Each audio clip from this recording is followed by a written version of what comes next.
What is this stew for? Will make us one with the world. Ooh, one with the world. I'm gonna write that down. That could be a good song. It should heighten our abilities. Unlock potentials that perhaps inaccessible before. Cousin, it's not too late to decide to do this with us. I have faith that it will all turn out well. I think I would like to take a walk on my own and do some thinking. Become one with the earth in my own way. Understandable. You walk for about 3 to 5 minutes, and then you hear something in front of you, and you stop and listen, and in the quiet night, it sounds like footprints, but it's not normal. I mean, these are large footprints, like a giant is approaching you. You see it's an old man. He's got a long beard.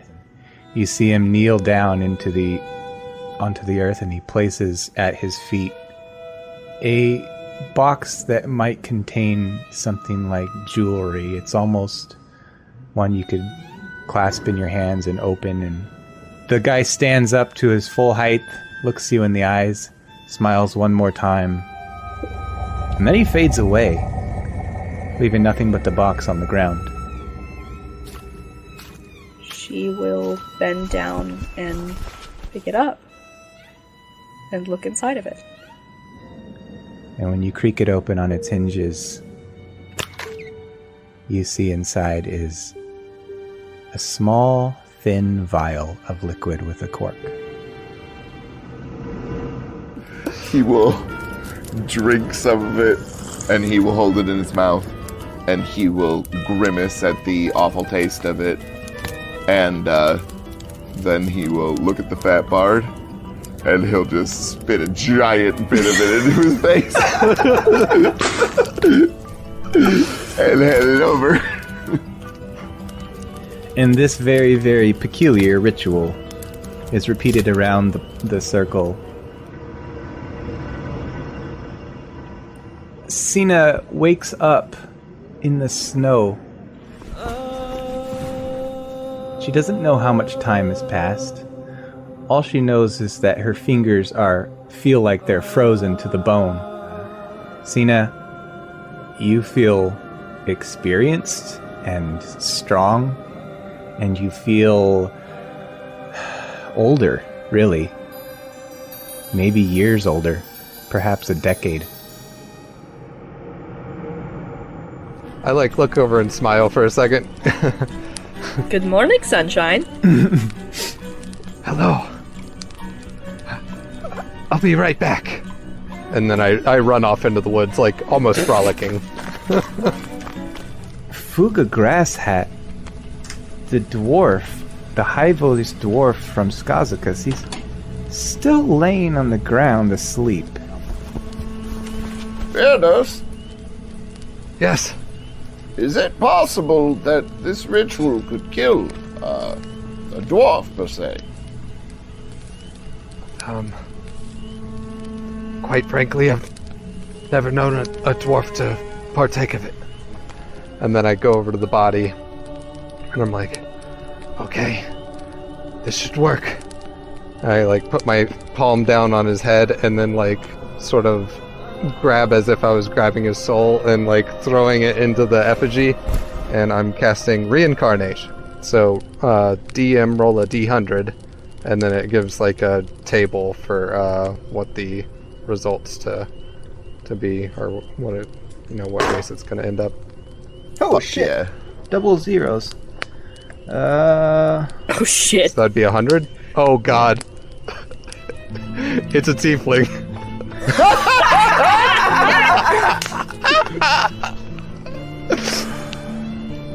Oh my god.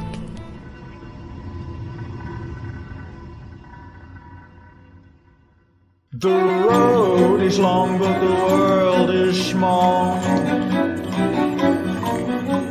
One should never tread where the giant's feet may fall. The road is long, but the world is small. 'Cause you can crush any man in the way when you're standing tall. The road is long, but the world is small. Once you never tread where the dying feet may fall. The road is long, but the world is small. You can crush any man in the world when you're standing tall.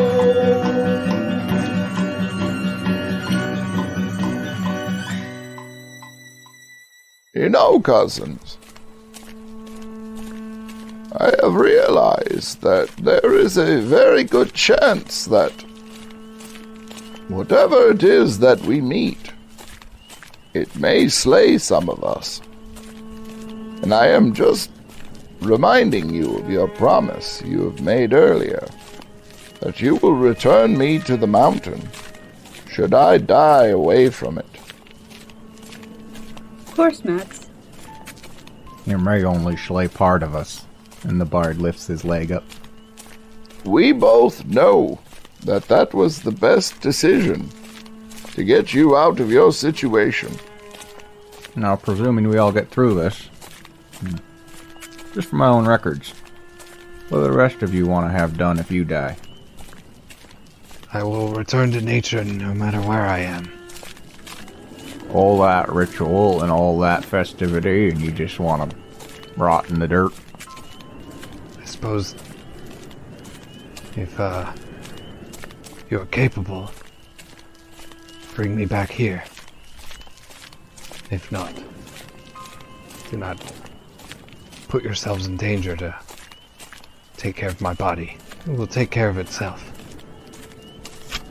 He jots that down in his journal that he's been keeping, and then he looks over at Cena. I think if you can, take my body back to my father, please. What if it's in a state of, well, you know. What if it's not something he would want to see? Then take my sapphire from my raccoon back. You know there are caskets and coffins and the like. You don't necessarily have to show the corpse in order to deliver it. This is... I'm just saying. And Mads will put both hands in the air. That's a good point, Mads. But yes, yes, take my body back to my father. You could just burn me. Use me to boil a pot of stew. Have one more meal on me. I do not believe that you are fatty enough to burn Bogdana. That is a good point. She looks kind of sad when you say that. I mean, we'll try. I'm sure that I can do something. I mean, Bard here could last several days, but... We could make candles for years off of the bar. He is a special kind of fat. However, Bogdana, there is very few pieces of tissue we could use to burn. Very well. Jerky, perhaps. Jerky, that would be adequate. That would work well. Fine sinewed tissue dries well. Several more meals on me, then. Dibs on the back straps.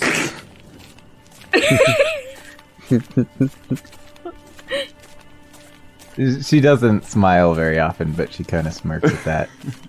And then you hear, I ain't never much thought of dying. You know, I don't know if I'd be entirely useful on this journey with you.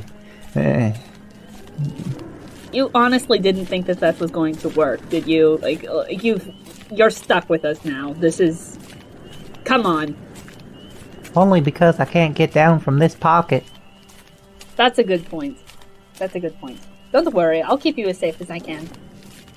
That's reassuring. Don't think they sound so disappointed about it. They're not entirely useless, and she'll boop the top of his head and cast resistance. Well, if I do go, I hope I go out in a blaze of glory like Pocket J. That reminds me. I wonder what he would have wanted done with his body. Well, he never specified, but I did hear him a time or two tell Mads that he could just up and kill him if it came to that. Oh no. Some sort of put him out of misery thing. Well, we are in luck, because that is exactly what happened. You know, considering how fast he was falling, I don't think he really felt anything when he hit the ground. No, he created a great divot in the road, I am sure.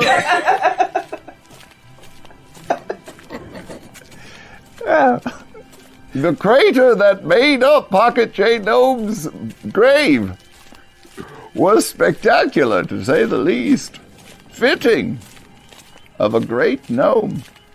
A self-burial. That sounds mighty efficient. Agreed. They say we are judged in the afterlife by the divot that we created in this one. You know, I think one thing that can definitely be said about Pocket J Gnome is that he made such an impact in all of our lives. Yes. And we've never really had to dig very deep to find that and the affection that we had for him. Now you're milking it, Cena.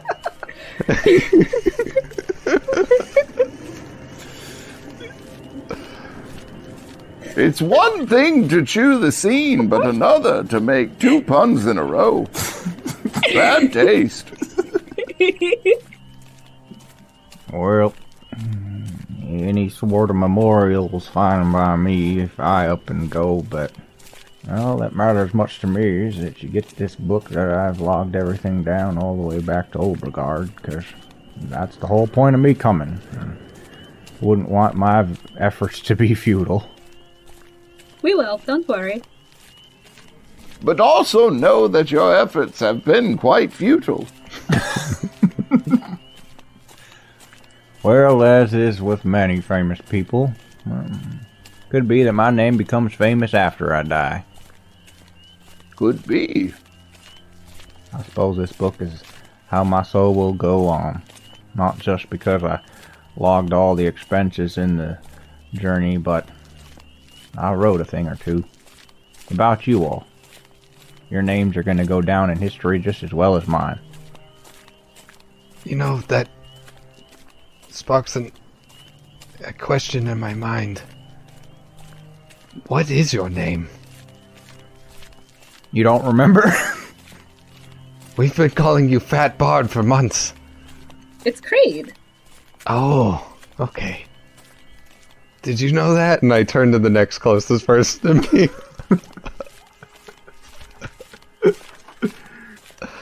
Well, I kind of feel rather bad now. Creed Sadowski, son of Gabriel Sadowski, son of Fabian Sadowski, the great warrior of the old war. How about you, dwarf, that so recently became a tiefling? What do you want done with your body? Well, not that I was planning on fighting with yet, especially if we're going down to Dwarven territory. But if I do die, sort of a collateral damage sort of thing, well... Don't forget, if you die again, you've already died once. Well, I suppose I ought to go down aiding and abetting the traitors. That's unfortunately my lot. Aiding and abetting traitors. It's got a nice ring to it. It really does. People that nature go down in folk tales and such. Yeah, I think I could do that. Also, forgot my voice was supposed to be high. Ivar, what about you? The circle. I would have said a traditional memorial. Back here at the swamp. But fear thus. I've been questioning everything we've gone through, and everything we've learned and been taught Was it all lies? Did it all have no meaning? Much of it was the truth. The lies were big, yet there were very few of them. We just have to, if possible, go on and correct them. Leave them behind. I suppose I would like to have you do, any one of you, whatever you think is honorable. And if Firdaus is still alive, I trust you to grant me a noble burial. That can be done. And so, with everyone's endings established, you guys reach the circle of the druids and the portal therein. But yeah, we're gonna fucking blow this popsicle stand. Heyo. How are your explosives designed to be operated? I think long fuses, right? Mm-hmm. Because essentially what they are is alchemist fire with gunpowder Okay. and a long fuse. At least that's the way I've imagined it, because the alchemist toolset doesn't really specify. So that's kind of what I've concocted, and therefore what Cena has concocted. You plant a couple of these bombs just enough to where they won't roll around or anything. They're just kind of sitting in the mud, and you guys are free to give it a light and step through. Here we go. Bogdana and the bard both step through the portal.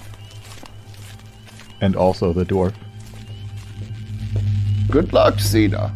And Mads will step through the portal. I hope this all goes well. May Hodel bless us. And I'm gonna step through. You guys are back into this empty black void with the 6 portals still surrounding you. And in the one you just stepped from, you can see Cena. And, Cena, what do you do? Light the fuse, stick it in the ground, and then stick the explosive next to, the supports, or, the very, places where the portal connects to the ground, and then go through.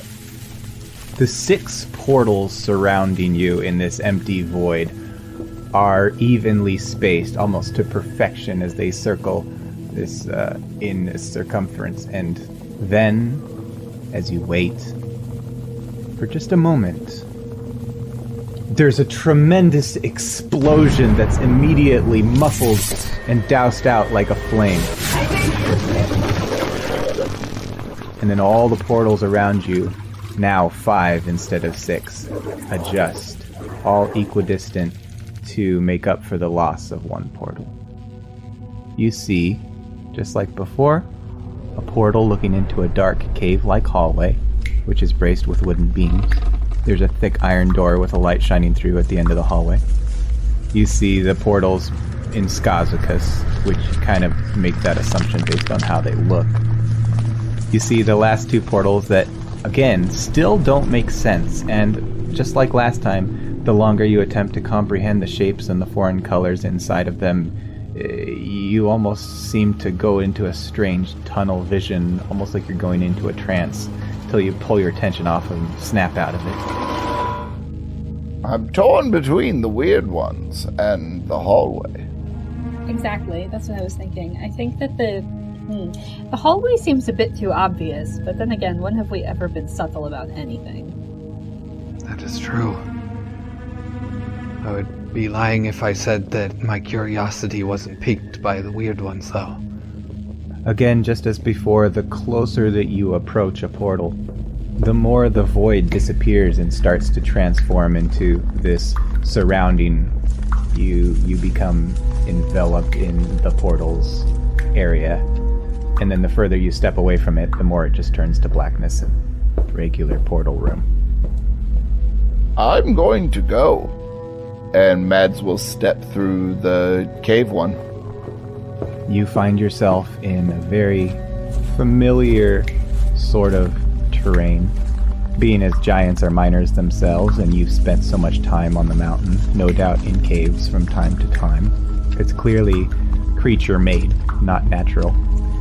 It's braced with these wooden beams, and it's kind of musty. You see the stairs going up to the iron door. Yeah, Ferdos follows. I'm gonna go and approach the door. Seeing as nothing triggers, the party will probably follow you, unless Cena says otherwise. And when you approach the door, you would find the handle swings open. I'll push it open. You find yourself in a room that's got strange noises going on, and on one wall, it's almost like a large TV screen. On it are the visions of creatures, it seems. You're almost like you're looking through their point of view. And there's several of them, and every time you start to focus on one, it starts to grow larger than the others and come into view. And then when you look at a different one, that shrinks, and the one you focus on, comes into view. So you can almost pick and choose who you want to stare at any given time and see through their eyes. Aside from the screen, you see some experimentation, some fluids, some old musty tomes opened, and then another door, not as heavily guarded, not as iron. It's just a wooden door to your right. Ferdos, I do not like this sort of magic. I do not either. It's very unnatural. Is this... And Sina will, does any of this stuff look familiar to her as an alchemist? Arcana. Yes. Haha. It's not great. That's a 14, which is low for her. You definitely recognize some of the base level tools and certain things where you would, almost like if you're going to make a loaf of bread, you'd start with a starter dough or something. You know what the ground level instruments are, but some of the more advanced stuff, or some of the stuff that's been created and crafted from these, you're a little uncertain. And certainly the screen you're unfamiliar with. You've never seen anything like that. Some of this is familiar. Some of this seems just like a basic alchemist's lab, but also some of this is way more advanced than I know what to do with. Do we smell that, perfumey smell here? Since you mentioned it, obviously you're looking for it, and with that in mind, you can kind of detect it in the air, but it's not something that is overwhelming. It's something that you picked out because it was on your mind. You can't tell where it's coming from. I detect the faint odor of that pungent perfumey smell. The necrotic smell. We should search this room as well as we can. Yes. And I want to take my time, and I am going to take my chalk and break it up in my hands to make it into a dust, and I'm going to make sure that any large cracks for any secret doors, I'm going to, go about the entire room and give me a investigation at advantage. Okay. If anyone else wants to do some investigating, you can, but I'm giving him advantage because he's really focusing on that chalk bit. I would like to as well. 23. 8. Sina, you find in the drawers there are more instruments you're familiar with and more things that you understand at a basic level, but with what has been done with them is still confusing to you. Mads, you discover something very peculiar. You notice as you dust these instruments that you kind of get very faint but recognizable fingerprints on some of these. And they're about the size of maybe the tieflings that you've encountered. But then, as you spread the dust around, you see the fingerprints elsewhere, and they're as big as your hand. The ones that were the size of tieflings match the ones that were the size of giants. The fingerprints match. Oh no. They're making themselves bigger. And not just a little bit. This whole place fills me with anger. Is there a like a cabinet or something like that that's filled with a bunch of the vials of the alchemy stuff or whatever. Absolutely. Oh my gosh. I would just like to walk over to one and just literally tip it right over onto the ground. No! Break everything. Wild magic table. Okay, there's one. Oh no. Oh no. Before this happens, I just want to describe something. So, you all look over towards Ferdos, and he's like just looking around, kind of taking it all in, and you see this just scowl grow on his face. And then he walks over to one of these cabinets. He kind of reaches out and touches one of the vials, and then he looks over towards Cena and nods, and then before Cena has a chance to put two and two together of what that nod means, he just dumps it over. This entire cabinet comes down with a shattering crash, and then the whole corner of that room begins to plume with colorful dust. Firdaus, roll me a D100. All right.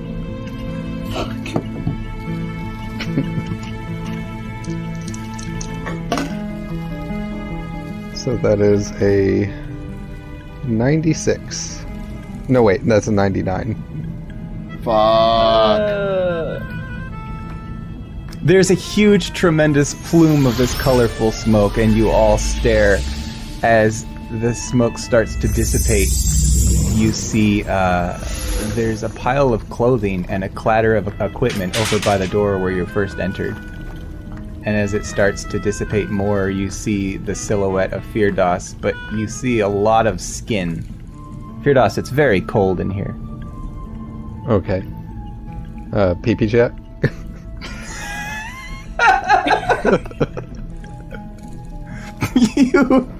You are quite naked. Oh my god. Yep. The room is a bit cold. This isn't normal. Mads will immediately give Firdaus his overcoat, like, cover yourself up, man. Pardon me. Why did you do that? Well, anyway, back to more. And I'm What? No! heading towards another. I will grab Firdaus. No, we're not doing this. We're not doing this. It could be any one of us, and I do not want to lose my clothes at this moment. I just don't want these chemicals used by our enemies anymore. I don't want to see any more of little Firdaus.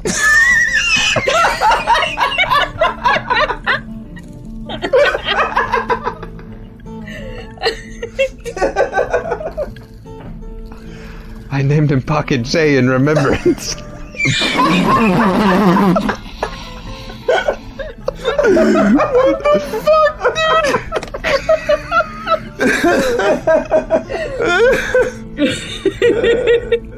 You hear the fat bard scribbling in his notes, Pocket J.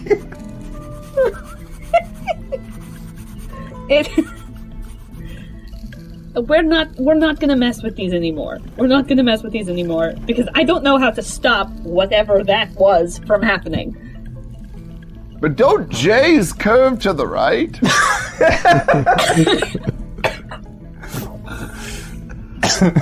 The bard chokes. Bogdana is immediately moving to the only other door in the room to swing it open. Cena is following her. She's Same. done with this.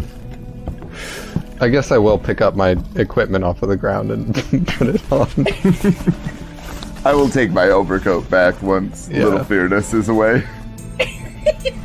You were back in the northern place where everything was cold, so there's so many layers. You have to sit or stand and put those one right after another, and then sling all your weapons and everything.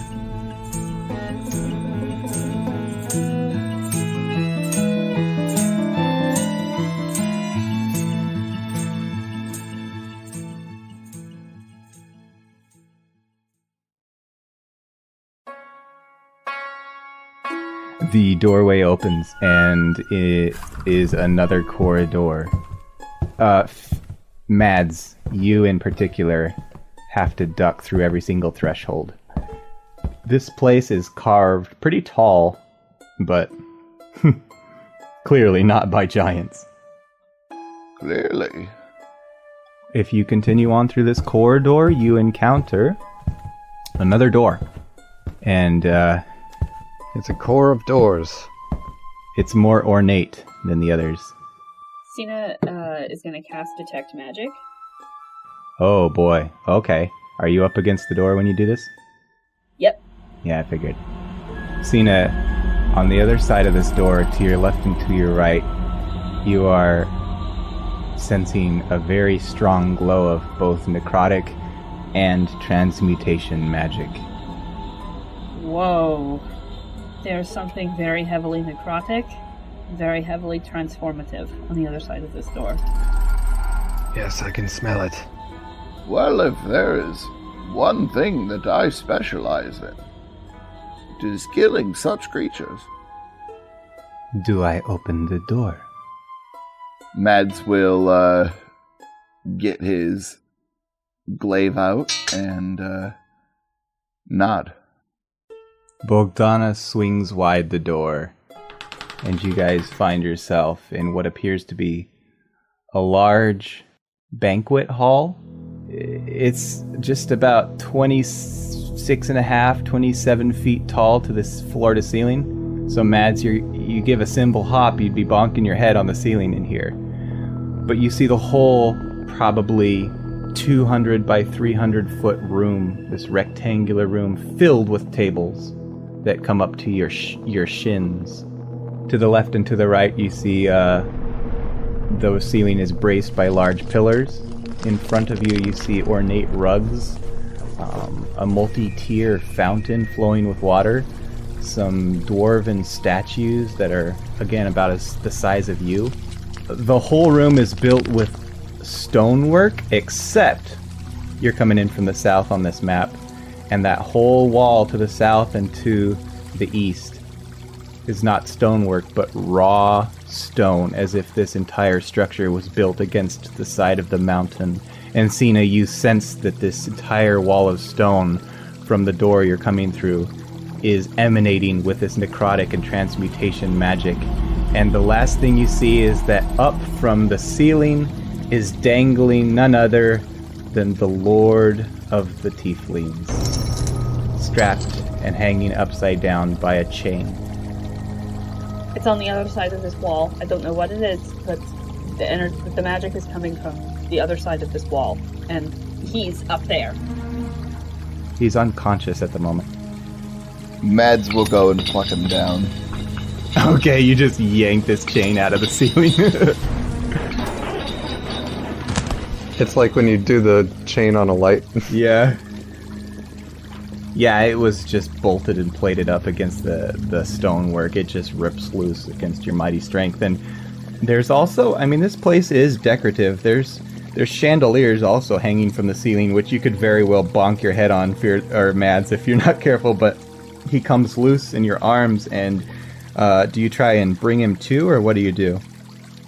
I'm gonna, get him in a loose grip and then lay on hands for 5. Okay.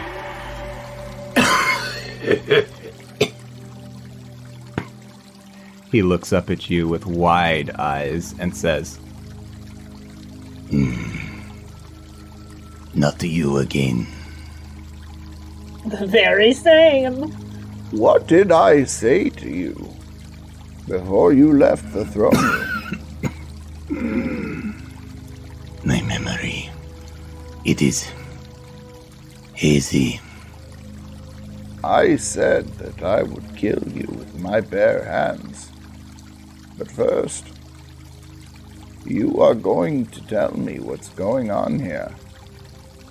And then, I will turn you into paste and put you on my bread.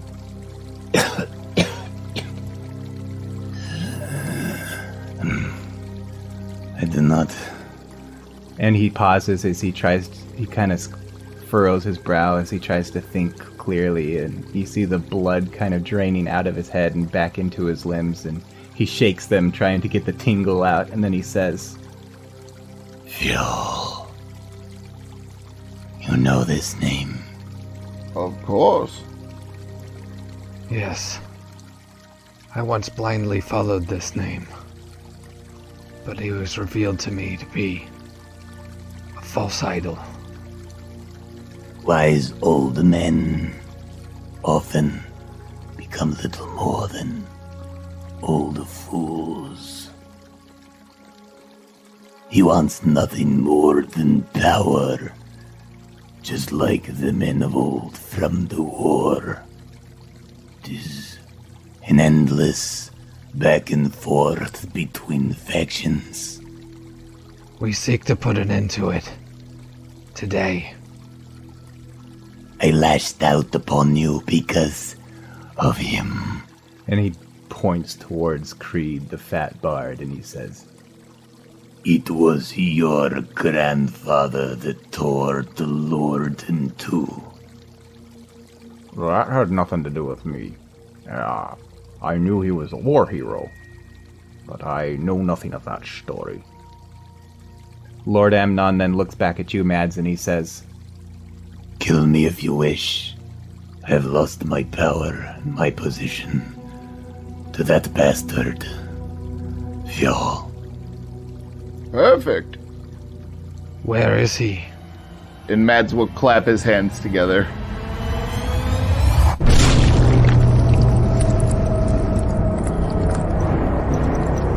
There's a crunch and a squelch and a splattering of blood as this tiefling vanishes between the palms of this giant. Then all is silent, save for a few buzzing flies. Ferdos asks this question and then gets a face full of tiefling jelly. I made him a promise. I would kill him with my bare hands for his treachery. And I have made good on that today. Some of them got in my mouth. I'll, wipe it off on the ground a little bit, and, You're a man of your word, Mads, and I appreciate that. From the entire back wall of this banquet room, the wall that was part of the mountain's natural rock formation, you can see magically stepping out of it is Fjall. He looks the way he appeared in his visage, but now he's physical, and he's as large as Mads. And stepping out with him are 6 fleshy monstrosities, their bodies made up of dozens upon dozens of dried out corpses, and the perfumey essence permeates the air almost immediately. The flies are buzzing around them as they approach you. Most of these monsters are different than you've seen before, but their shapes bear resemblance to worldly creatures. There's one slithering forward that has the shape of a large snake. There's one you've seen before, Firdas. It's the humanoid monster with the 4 arms. One is reminiscent of a crocodile, and lastly there's one in the shape of a crab, one as a spider, and one that looks like an ankylosaurus with a large wrecking ball tail. it is so good of you to join us, Fjall.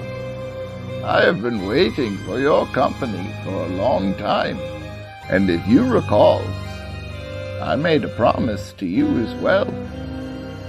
I recall everything. It is unfortunate that things have come to this, but I, too, am grateful that we can finally meet face to face. What do you think it will look like when I pull your head from your shoulders? Will there be a fountain of gore? Will I get to bathe in your blood, as I have done to so many of your followers? I've been around a long time, Mads. Long before you were born. And I will outlive you a great many years. He kind of nods to his monstrosities, and they begin to move. I would love to rage I already rolled initiative for my NPCs, so why don't you three roll initiative? Oh Got it. my god. Okay. Can I use like that surprise round or whatever for my rage bonus action? You can, I mean, you can't really do anything, but you're welcome to have your rage.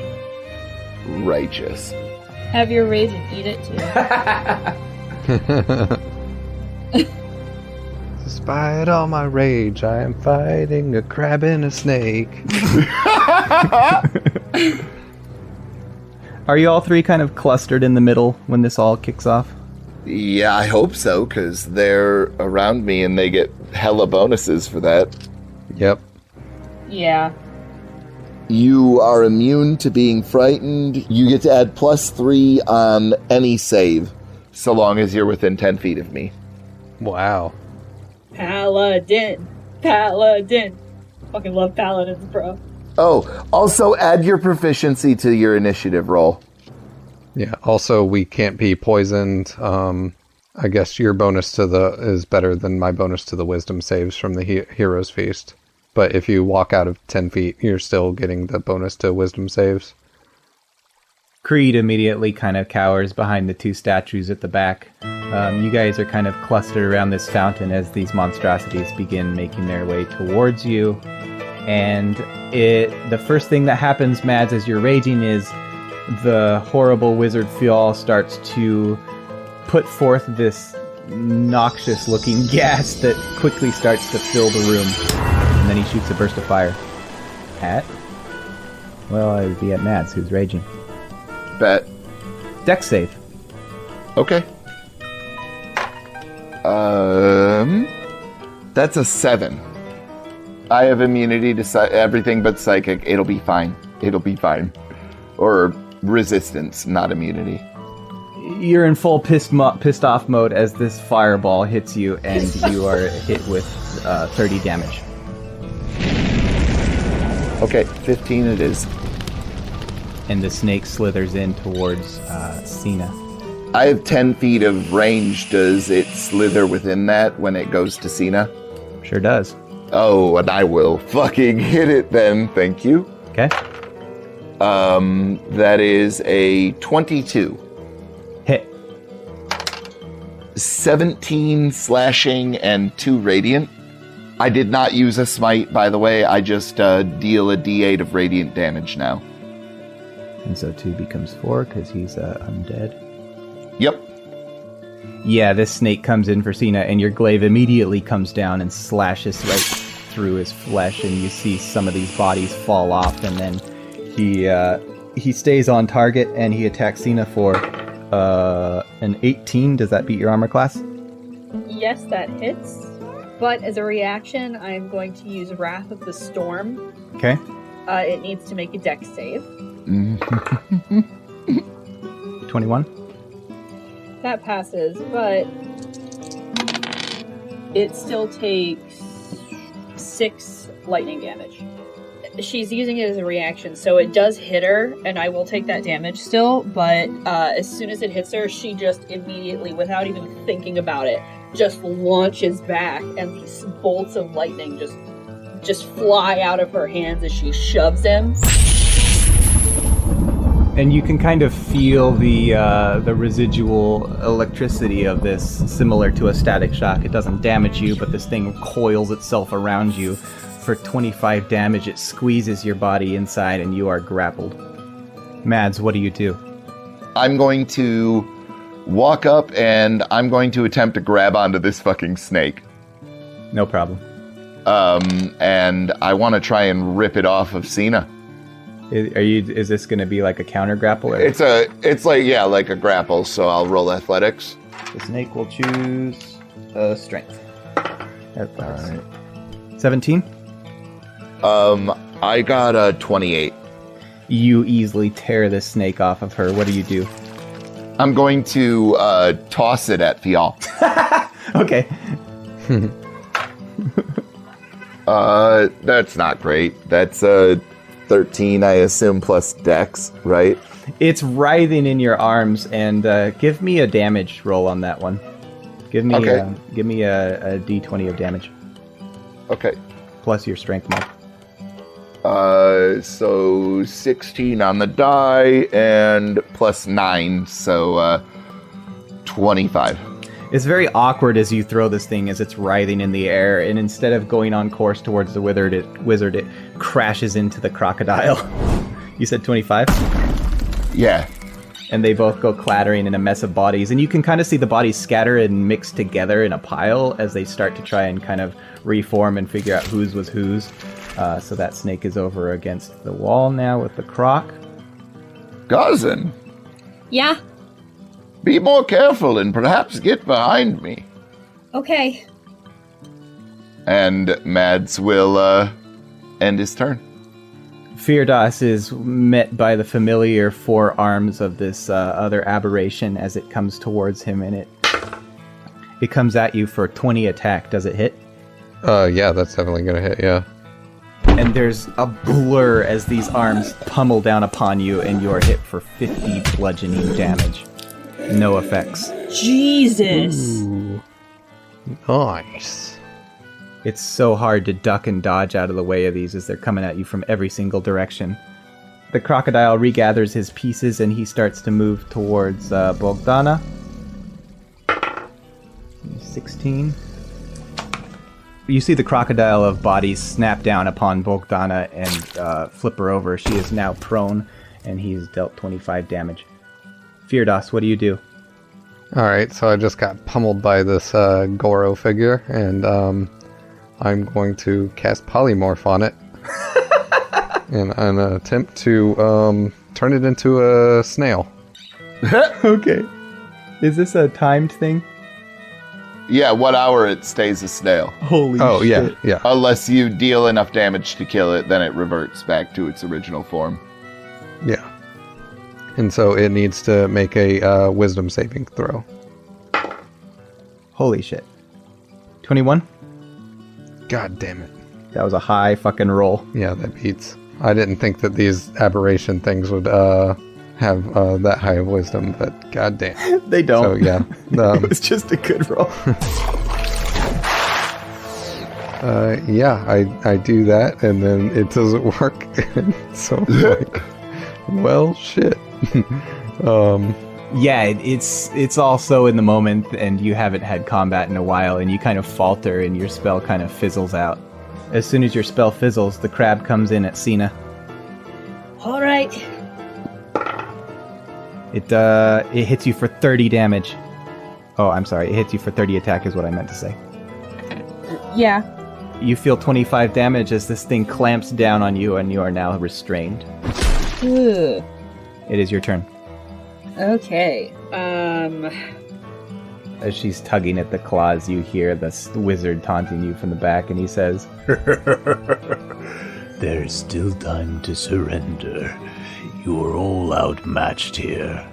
Cena is going to cast Shatter.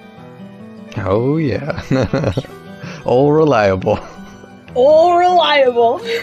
I think this would technically define as a construct as well. So she is going to cast Shatter at the 3rd level, we'll say. So that's going to be 4d8 damage. It needs to make a Constitution saving throw. okay. A big con, but a bad roll. 13? Ha! Nope. And so it takes... shitty roll. It takes 16 damage. Yeah, it's a point of your choice within range, so 10 feet. So I'm going to try to center it between the croc and the crab. Let me roll for Croc. Same roll. Did not meet. Okay. Ha! So another 16. There's a explosion of noise.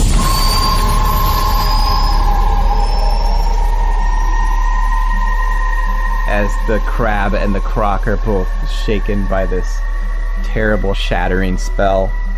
And then the spider comes in, and he comes in on the ceiling, and he's able to lower himself down right above Maz as this horrible shatter spell is erupting. He attacks for 30.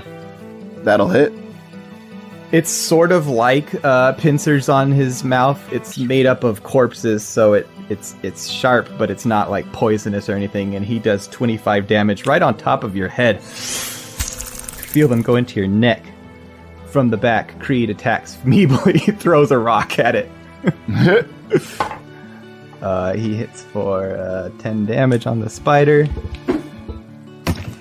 The Ankylosaurus comes in behind Firdas as he's dealing with the four-armed creature. 16 to hit. Yep. As you're focusing on this flurry of blows, this thing comes in with a massive wrecking ball tail and just knocks you for 25 damage, and you are currently stunned as this thing rattles through your entire core. Ugh. Bogdana does 25 damage to the croc. Oh, what a lady. The fumes have now enveloped the room, and you guys all take 5 damage for this gas. And I need to point something out to you that I forgot to describe about this room. It may not have been important originally when you first stepped in, but it probably is now. The entire back-facing wall from when you first walked in, the wall opposite you, you can see these large floor-to-ceiling stained glass windows that face out into the desert. They're not multicolored, but they're similar in style to stained glass. And your best bet to evacuate the fumes is probably to break the windows. But you all take 5 noxious poison damage from these fumes breathing it in. The wizard is laughing at all the chaos going on, and then he shoots another fireball at Mads. Dex save? Yes, sir. All right. That is a... Are we still close to Mads? Yeah. It's not a fireball. I've tailored it to himself. Oh. That is a 19. Just 1 point is a miss. You take another 30 fire damage, which I assume turns into 15. Yarp. Don't worry, I've been having everything. The snake comes in and tries another wraparound for Cena. For a 30 hit. Okay, sure. He comes up behind you as you're distracted both by Mads and the crab and the wizard, and he wraps himself around you to grapple again, and he does another 25 damage. Before the snake can even hit Cena, I have a 26 to hit. Yeah. Okay. And I am going to 3rd level smite it. Okay. Yes. So I think that as this thing is coming in at Mads, or at Cena, Mads will kick one of the tables to sort of distract it, and then the glaive is following right up behind it, and it will deal 19 slashing and 22 radiant damage, which will be doubled for 19 and 44. Yeah. Okay, we're getting to the point where I need to start seeing how much you've dealt so far. You have knocked so many bodies off of this snake that are now lying limp on the floor that it is about half of its size. It manages to take what's left of itself and wrap it around Cena, and Mads, you're welcome to do something. Okay, so I am going to attack the snake again. 23 on the first attack. To hit, success. Okay, I'm going to do a level 2 smite. 16 slashing and 11, so 22 radiant. Yeah, your glaive comes down again and tears through this snake, and you hear this horrible shrieking sound as it lets go of Cena. I have another attack still. And so the alligator is going to go ahead and get the next object of ire. And so that'll be a 29. That's a mega hit. All right. And we'll go ahead and do another level 2 smite on that guy. Just, for flavor and funsies kind of a thing. Yeah, I know. I fucking miss playing paladins so much. 12 slashing, 17, so 34 radiant. And that'll be my turn. Do you know what I've been forgetting to add? The +2 that I get for raging every single time on damage. So this has been without me adding all of my bullshit. With your second attack, you tear into the crocodile, and you see him kind of go flying across the room, and he smashes into the dwarven statue at the front. And you see the dwarven statue. It rocks back and hits the wall, and its head comes off and comes tumbling down. And all that's left of this crocodile is just kind of the tail portion that starts to grow legs and a snout, and it starts slithering towards you, but it's not nearly as intimidating as it once was. The four-armed creature contends with Firdas again. Does an 18 hit. Yes, it does. It comes at you with another 50 damage, targeting all your vital spots with all four arms. Oh boy. The crocodile's gonna come in at Bogdana. It's feeble at this point, but it's gonna try. She easily sidesteps his snapper as she counters with a blow of her own. And she does another 25 damage on this poor crocodile. Yes! Firdas, what do you do after taking these blows? A death saving throw. I'm going to wild shape into something with a lot of hit points.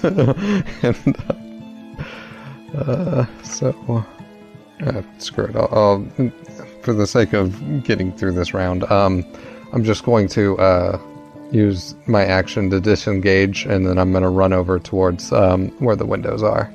Okay. All the way to the end, or as far as I can go with my movement. So you are at the northern backside, but not quite to the east, and you are right up against this giant pane of glass. Yep. The crab comes in for Cena again. 20 damage, or 20 AC? Yes. 25 damage as you are now restrained again by his horrible pincers. It's got one on your leg. Leave me alone! And this is when she's gonna use her, the Wrath of the Storm again. So it needs to make a dex save. This is a reaction, right? Yes. His dex save was 14, 15, 16, 17. It passes, but it still takes... 5 damage. These dice are going in jail. It is your turn if you want to retaliate, but you are still restrained. Okay. She just goes, my god, leave me alone! Again, please. You can see Fjall just laughing at all of this comical nonsense. She's gonna cast Spirit Guardians. Woo! At the 4th level. Oh, I know what that does. That's wisdom saves, right? Wee lad! Now we're fucking talking. That's good shit. So every time I start my turn or enter into the region, I gotta take a wisdom save? Yep. Okay. Range? 15-foot radius on myself. Okay. And I'm casting it at the 4th level, so it's gonna be 4d8. And their speed is also halved while they're in that area. Oh, okay. Finally, we're getting some action in here. 19. Is that for the Spirit Guardians, or what? Yes, that's for the Spirit Guardians. Okay. That's on the crab. Is that specified? That's not radiant, is it? Yes, it is radiant. It is radiant. So 30 damage? Uh-huh. What do these look like? Little mountains? They're raccoons, obviously. All right, man. It's your religion. These angelic-looking raccoons come in and they start poking and prodding and jabbing and biting at this stupid crab, and pieces are falling off, and you see it like getting almost like scissors snipping in bits and pieces off of its bodies, and then it's dealt 30 damage. The spider attacks Mad's head again, and I shouldn't make it sound like it's coming down upon Mad's head, because Mad's head is already at the ceiling. He's so tall of this dwarven banquet hall, and the spider just chomps down on him for an attack of 14. No. Yeah, you are aware of its presence this time, and you easily sidestep its maw. Creed shoots the spider again for another 10 damage. He's still cowering behind the statues, and the Ankylosaurus is going to try and attempt to get up to Firdas again. Firdas, it's going to try and attack you for a 13 attack. Yeah, that hits. Yep. I'm probably not going to make it this round. You try to dodge this thing, but you're wounded, and the gas is doling your senses, and this tail comes in and almost takes you off your feet and smashes you up against the wall as you're hit for another 25 damage, and you're again stunned a second time by this Ankylosaurus. And we're back at the top of the round with Fjall. Any declarations? Nope. Fjall's horrible fumes do another 5 poison damage on all of you. And then he's going to roll to try. You see him try to summon his magic, and he's kind of straining and focusing as he tries to do this thing.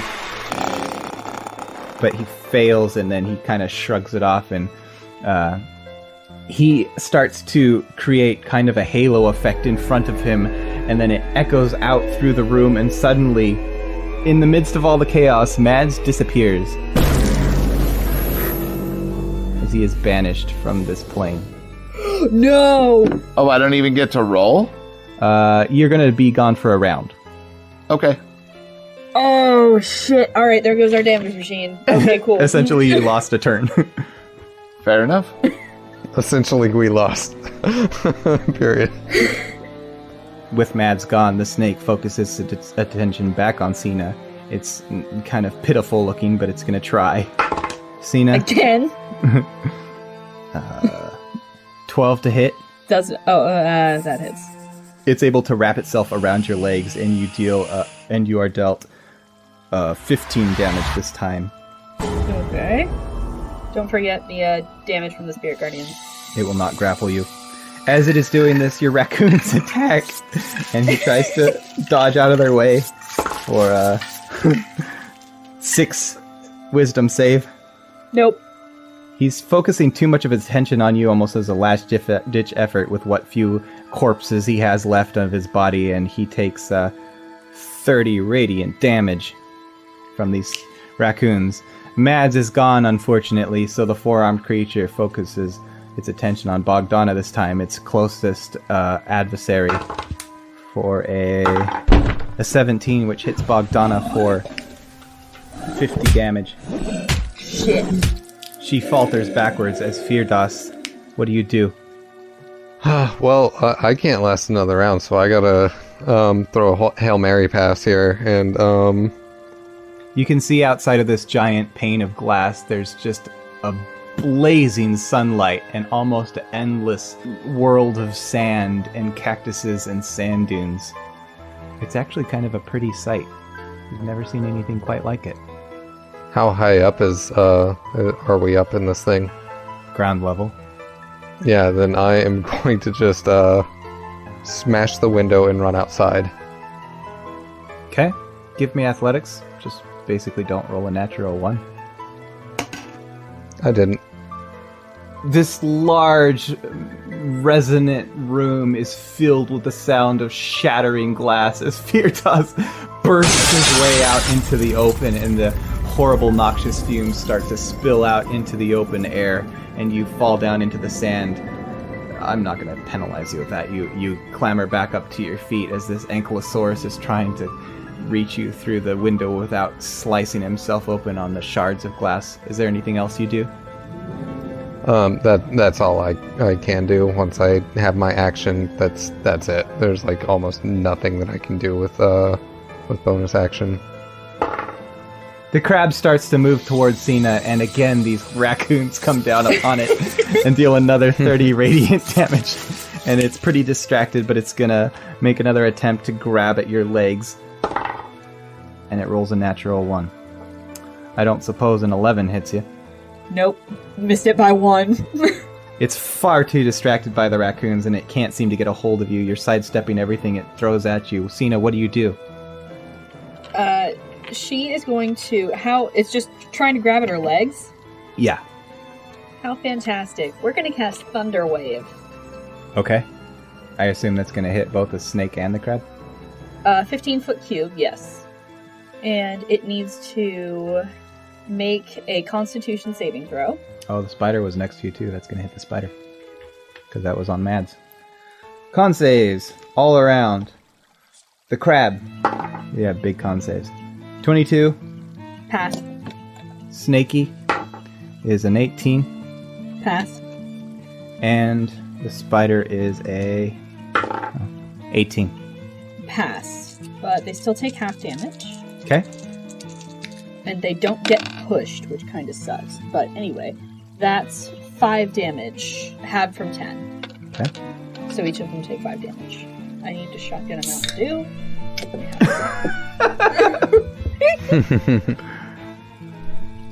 And yes, that's all she's doing on her turn. Just to be clear, Cena was shotgunning the Mountain Dew, right? Both of us. What does your thunder wave look like? Cena, as she sidesteps this crab and then she just stomps on the ground, there's this loud boom of thunder, and the ground just shakes in like this ripple effect. All the monsters in your area take damage from this, and some of the corpses fall off of them, but the snake is just exploded in a pile of bodies that are strewn about this banquet hall. Some of them hit the table, some of them hit the back pillar, and he's scattered so far that nothing is left of his spirit or his essence, and it just kind of Fucking finally! dissipates into nothingness, and you see the wizard in the far corner. His face kind of grows a bit grim, and he starts trying to summon more of this dark magic. The spider's gonna focus its attention on you, Cena, now that Mads is gone. 24 hit. It sure does. He does 25 damage on you this time instead of Mads. Ow! That one hurts. Okay. He has to kind of lower himself down from the ceiling a bit to reach you since you're shorter. Creed shoots him for another 10 damage from the back. The Ankylosaurus is going to attempt to climb through this window with these large shards of glass sticking up. 15, 16, 17, 18, I think that's enough. He's slow, but he's going to get out through. I don't think he has enough time left in his turn to do anything, Firdaus, but he's out by you in the sand. And we're going back top of the round. Suddenly, out of nowhere, Mads appears back, and Mads, you've experienced something strange, like you've never felt before. It was almost in a desolate world. It was very lonely, but it was short-lived as you suddenly appear back in the chaos, and there's no snake, and Firdaus is out the window, and the fumes, they're still in the air, but they're starting to spill out, and the room is starting to clear a little bit. You still take 5 damage this round, but it's probably not going to last for long. Fial is failing to do his dark magic, but he's going to shoot another fireball, this time at the returned Mads again, I guess. 15. Another 15 damage against you. Alright. Half from 30. Mads, what do you do now that you're back? You've got a spider, you've got a crab, and then over by Bogdana you've got the forearms and the croc. I am going to dash right up into the wizard's face. And I'm just going to stare him down and not say a word, just eye to eye, just wild and covered in pieces of his creatures, and that will be my turn. The four-armed beast comes down from behind Bogdana with all 4 blows. He's noisy as he does so, and Bogdana, with her proficient senses, seems to recognize his presence, and she steps out of the way and gets away from him. Firdaus, what do? You're out here in the sand with the Ankylosaurus. It's hotter than you've ever experienced. Being up north, even coming down south and going through the swamp, it's nothing you've ever felt compared to this horrible blazing sun. Alright, and I am going to wild shape into a giant eagle. And take flight. Okay. Yes. And I am going to fly up into the air, 80 feet or so that I'm definitely out of range of this Ankylosaurus, and kind of just hold up here for a minute. It's gorgeous up here. For miles around, you can see the sand dunes as they are shaped by the blazing sun. One side shaded, one side illuminated, and then almost a sort of a glow and a haze that distorts the air around them. This castle of the dwarves, you can see them up on the walls and the ramparts, and it's more ornate than you've ever seen any architecture. And it's just built into the side of this giant mountain. Despite all the chaos going on, there's almost a sense of peace that comes over you as you take this all in, and the Ankylosaurus stares up at you helplessly. I am going to shout out, speaking through the eagle, and say, Cousins, friends, get out of here. Give me perceptions real quick, Cena and Mads. 20 not natural.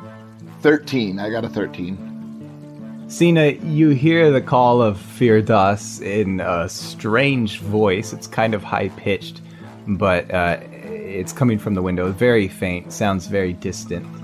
Sounds like he's up in the air. Firdaus is calling for us. You shout that out as the crab moves in. He's attacked again by your ghostly raccoons. But he's able to dodge out of the way. Does he take half damage on a fail? Yes, he does. Okay, so regular 15. He's able to dodge away of some of their attacks, but not all. And then he comes for you, Cena, and he does an attack of 29 damage, or 29 attack for another 25 damage, and you are restrained. Cena's down. Give me perception, Mads. Another one. Okay. 15. You hear the thump of a body behind you, but you can't tell who it was or what's going on. You're very focused in on this Fjall, so you would have to physically turn and look to get what's going on. Spider turns his attention towards Creed, who's been shooting him from the two statues at the back. And he misses.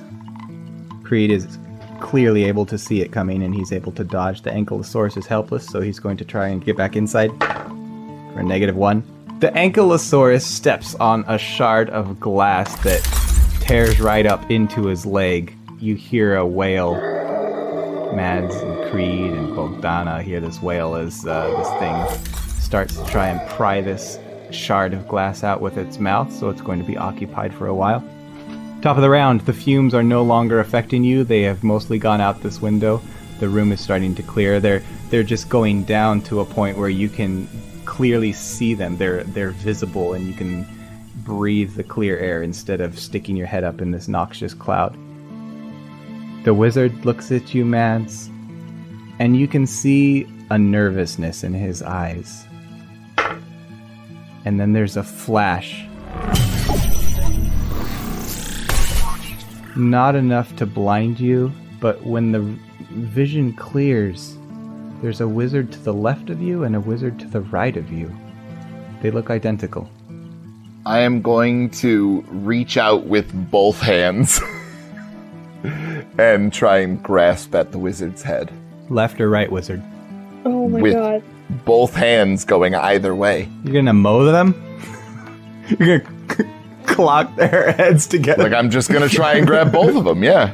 Yeah, like, that's 100% what my plan is, yes. That sounds like a grapple to me. It sure does. Okay, I'm gonna do both of them. Alright. Should I roll twice or just once? Give me declare it. Give me left and give me right, or however you want, before you roll. Okay. So this is for right, and that is a 31 for the right. You got a 15, so that's you clasp him around his neck. And the left is a 29. You've got them both in your grasp. I am going to just mash them together by the head. Give me a d20 plus your strength. We're looking at 26 points of damage. Their heads smash together, but it's not satisfying. It's not the crunch you want. Instead, it's more of like a dissipation as the one to your left vanishes, and the one to your right, he gets this horrible whiplash in his neck as he hits nothing, and you pull him back. He kind of starts to try and shake it off. Is there anything else you do in your turn? I'm just holding on to him and glaring at him. He is thoroughly grappled. The forearms character goes after Bogdana again. He does a 50 damage to her as he hits her with all 4 of his arms. And Bogdana returns fire with that 25 damage to him. Yes. It's the first that the 4 arms has been hit. Firdas, you're up in the air. What do you do? Well, I'm going to swoop down and take a look. I want to be high enough to not get hit by anything that's trying to attack me on the ground, but low enough so that I can see in the window and see what's going on in the room. And I'd like to make a perception. Okay. Give me the perception, and then I will also tell you some things on the way down. All right, and that's 4, so dirty 20. So I got the eyes of an eagle right now. This entire banquet hall, you see it's multi-leveled, and there are some guys walking around on the roof. They're just dwarves, and it's connected. This whole thing is kind of interconnected by corridors as it wraps around this mountain.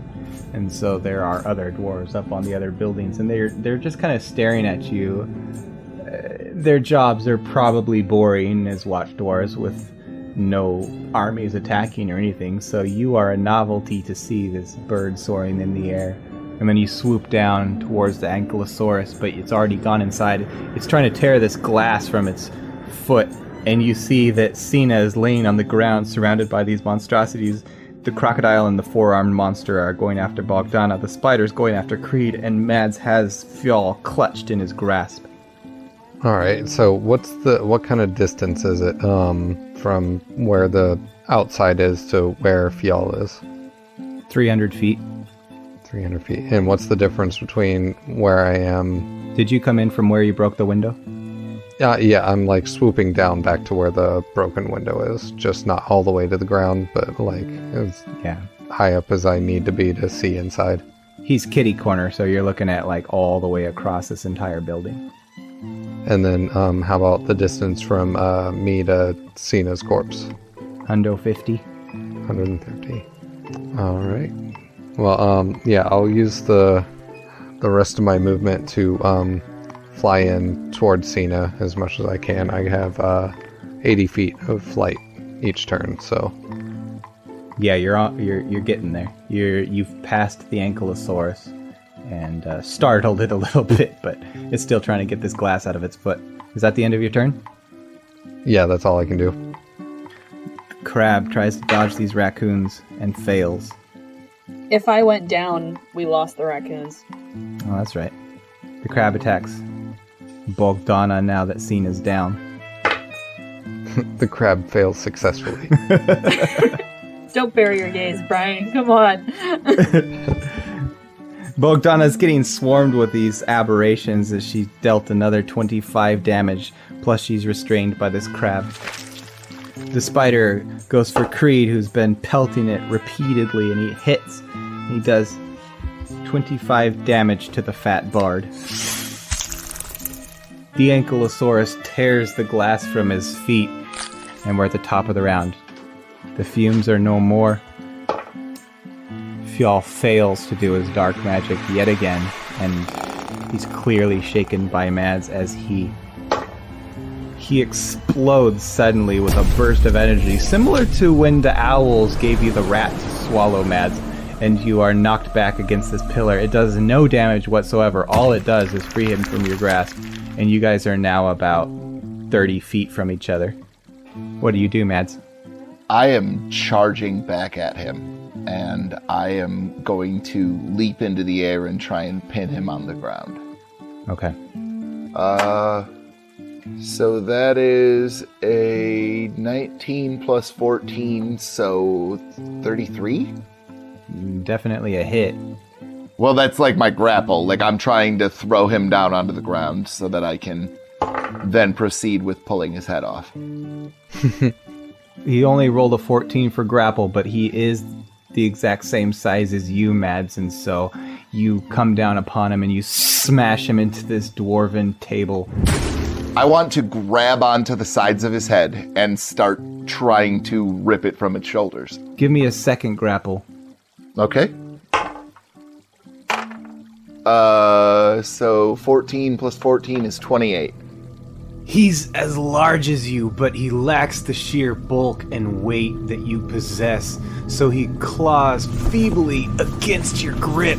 As you grab back around his ears, you can feel your nails digging in and tearing the flesh loose from the bone, and his throat gurgles as the tearing flesh emits this nauseating perfume into the air, but it doesn't even faze you, as the face continues to peel even down around his chin. It's not quite what you envisioned, but give me damage. Give me what you did last time for damage. Okay. 28. This time he calls out in terror, and you can see the fear on his face, or what's left of his face, and he says, "There's still time for you to surrender, Mads." And you can see that he's trying to force out this air of confidence that's obviously feigned. There is still time for you to die. And I will jab my thumbs into his eyes.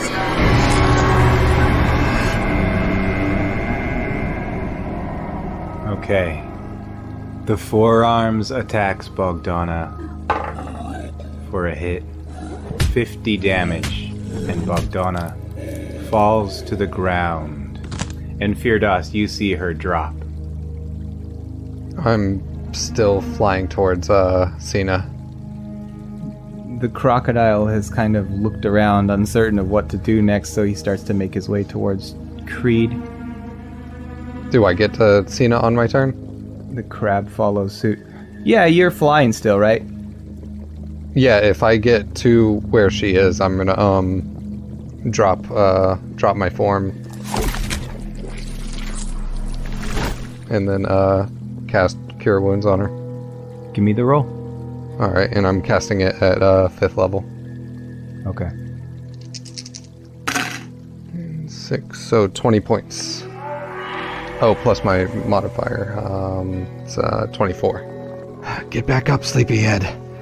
Okay. I got maybe one more thing I can do. This isn't looking good. It's not looking good, Cena. Firdaus looks exhausted, and he's bleeding in multiple places, and you feel like you were hit by the proverbial train. It's hard to take everything in as you just wake up to consciousness, but you hear Mads grunting over in the corner. You see these monsters starting to make their way towards the bard, and Bogdana's laying on the floor next to the four-armed creature. I've got a couple things I can do. She's gonna cast Prayer of Healing on Firdaus. Okay, then fuck that. I'm casting it on myself too. You get 12 points of healing. Both of us get 12 points of healing. And then I'm going to use my Meta Magic Adept feat and use 36 hit points. Yeah. We're at the exact same level of hit points. And I'm going to use my Meta Magic Adept feat and use 2 sorcery points. I'm going to cast Call Lightning at the 5th level. I'm going to center it so that... There's 3 clustering around Creed. Yep. We're centering it so that it can hit them.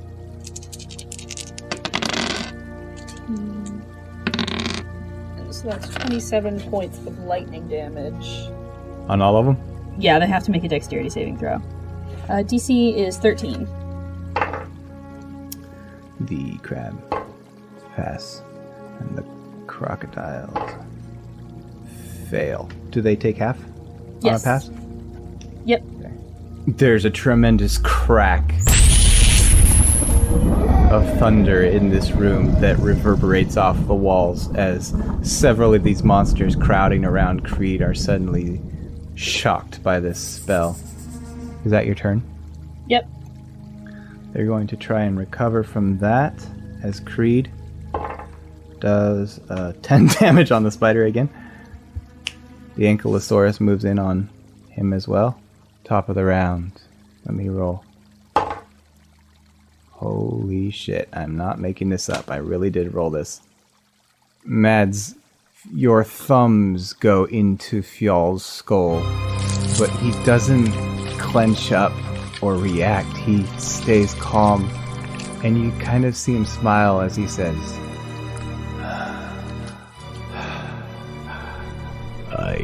spotted. You all feel this tremendous quake in the ground as this massive spike comes up from beneath Mads and pins him against the ceiling like a giant stalagmite.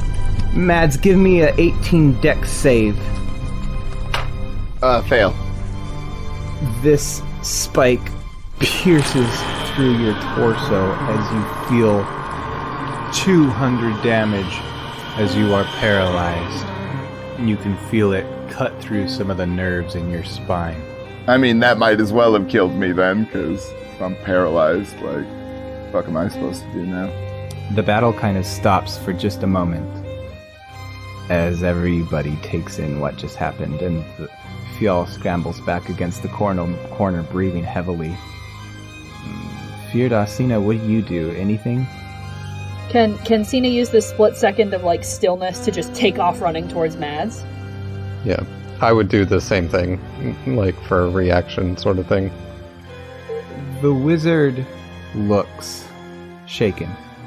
As you approach Mads, you can see him in the corner kind of cowering and trying to catch his breath. He's shaking and he looks older, he looks more feeble, and he blindly staggers his way towards the side door and quickly throws it open and starts to make his exit.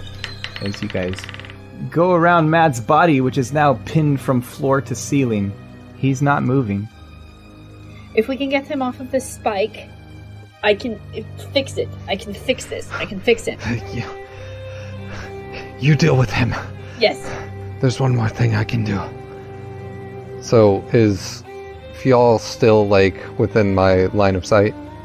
He would not be difficult to catch up with since he is blind. Yeah, I'm going to run up to him where I'm at least within 150 feet of him. He's staggering down this side corridor and you're able to get up to him. Alright, and I'm going to cast Feeble Mind.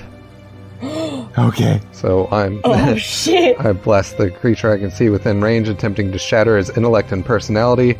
The target takes 46 psychic damage, and then we'll make an intelligence saving throw. So it's 10 psychic damage, and then 23. It was worth a shot. Yeah, That beats me. Yeah.